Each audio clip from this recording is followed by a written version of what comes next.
It's a frustration felt not only in City Hall, but throughout downtown Jackson by anyone passing through, finding a parking space with a parking meter that works. Yeah, and while you might save some money by parking by an out-of-order meter, it's costing the city serious cash. Tonight, Chief Investigative Reporter C.J. LeMaster takes a closer look at this parking meter problem. At one time, these meters brought hundreds of thousands of dollars into the city of Jackson. Now it's much less at a time when the city's budget needs it most. If I can find a parking spot and the meter is working, then I pay the meter. And if the meter isn't working, then what do? Some take advantage of that, knowing that in most cases the city won't write them a ticket if the meter isn't functioning. There are 4 meters right here. One works. The one that works has nobody parking in it. So the one place you could get revenue, you can't. The 3 that are out of order, these people are basically parking for free. Lamar. So we decided to see just how widespread this problem is in the capital city. For hours we walked around logging meters by location.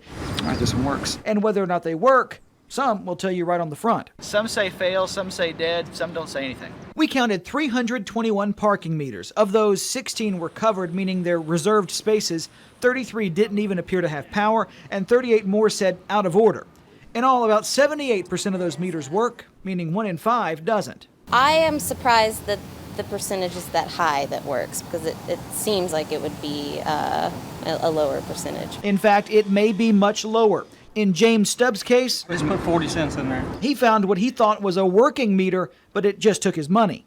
Yeah, he just put something else in. It still, it stops blinking like it took it. Like it's reading the money. Like it's reading it, but it's not. And as big as my truck is, it's hard to find a parking place. Yeah. To park anywhere. And they should at least take care of this. Why should I get a ticket for something that was working 3 days ago? Not 10 minutes later, another man lost his change half a block up Pascagoula Street.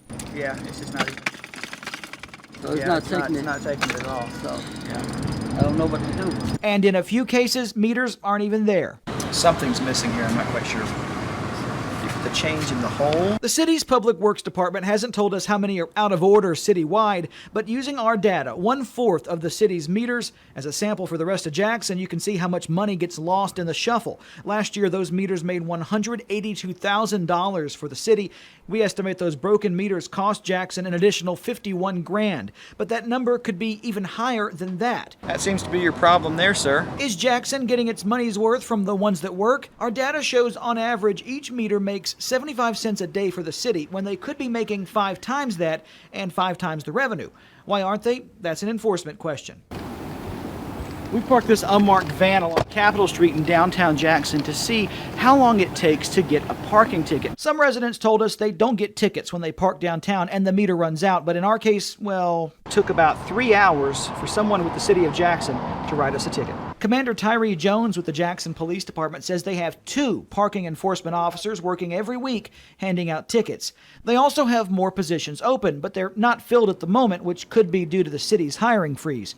Are those 2 officers enough? City Councilman Tyrone Hendricks says that question falls to the mayor's office. We have to ensure that, one, if we are going to have parking meters, they have to work.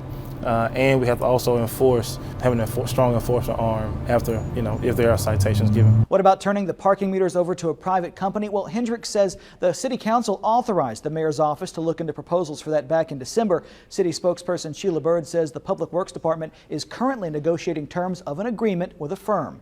In the studio, C.J. LeMaster, 3 on your side.